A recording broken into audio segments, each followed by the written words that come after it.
中国历朝历代的皇后中，谁的人生最具传奇性？我首先想到的是隋炀帝的萧皇后。千百年来，一直流传着各式各样关于她的传说，比如她先后嫁给了6个帝王，年过半百呢，还能让30出头的唐太宗李世民痴迷不已。那么这些传说究竟是真是假？这个女人到底经历了怎样的人生呢？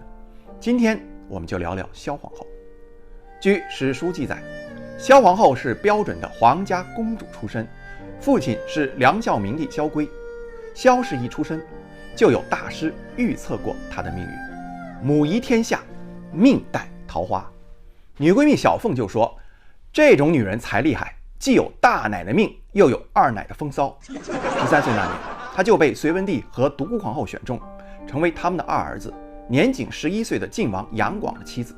从此便开始了她烈火烹油，同时又命运奇特的一生。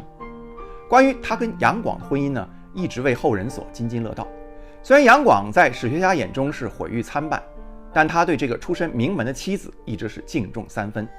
据史书记载独孤皇后那时候为了考察杨广是否德才兼备，派出了很多官员和随从前往晋王宫，名义上是互相交流，实际上是打探虚实，基本上都是萧氏鞍前马后，从中斡旋。结果独孤皇后派来的钦差回宫以后呢，无一例外都对杨广夫妻是交口称赞。小凤就说，这杨广太会演戏了，应该去竞选奥斯卡影帝。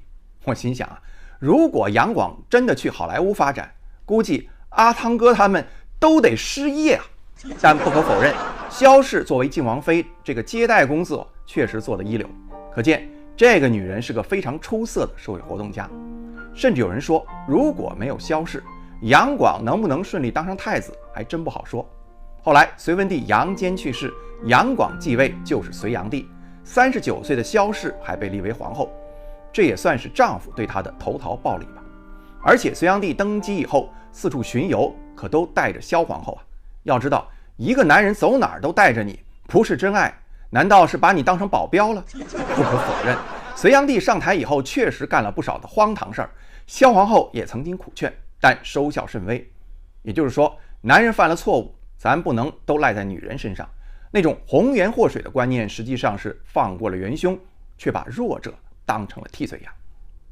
当隋炀帝被手下宇文化及杀死以后，萧皇后便开始了命若浮萍的后半生。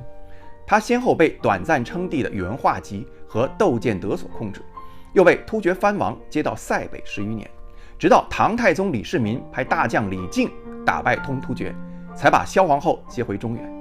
此时江山已经不姓杨改姓李了，但唐太宗还是给这位前朝的皇后举行了隆重的欢迎仪式。有一种广为流传的说法是，李世民被萧皇后的美貌惊为天人，竟要纳她为妃。这完全是无稽之谈，好吧？那会儿萧皇后都64岁了，唐太宗才33岁，就算这一代霸主口味再重，也不至于被一个老奶奶迷得神魂颠倒吧。至于他先后被短暂称帝的权臣宇文化及和窦建德纳为嫔妃，甚至服侍过突厥可汗父子的八卦，哪怕你翻遍正史，也找不到任何的蛛丝马迹。由此可见，所谓萧皇后一共跟过6位帝王的传闻，都是后世文人吃饱了撑的故意编造出来的。为什么这么说呢？很多人都读过《隋唐演义》吧，里面隋炀帝的皇后叫萧美娘，原型就是萧皇后。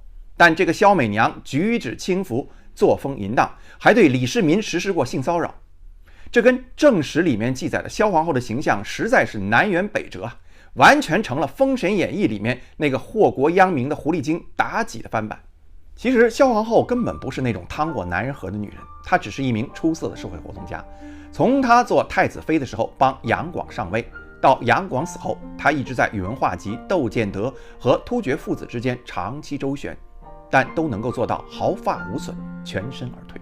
从中呢，我们可以得出2个结论：第一，她的智商和情商绝非寻常女子可比；第二，她也不是那种水性杨花、薄情寡义之人。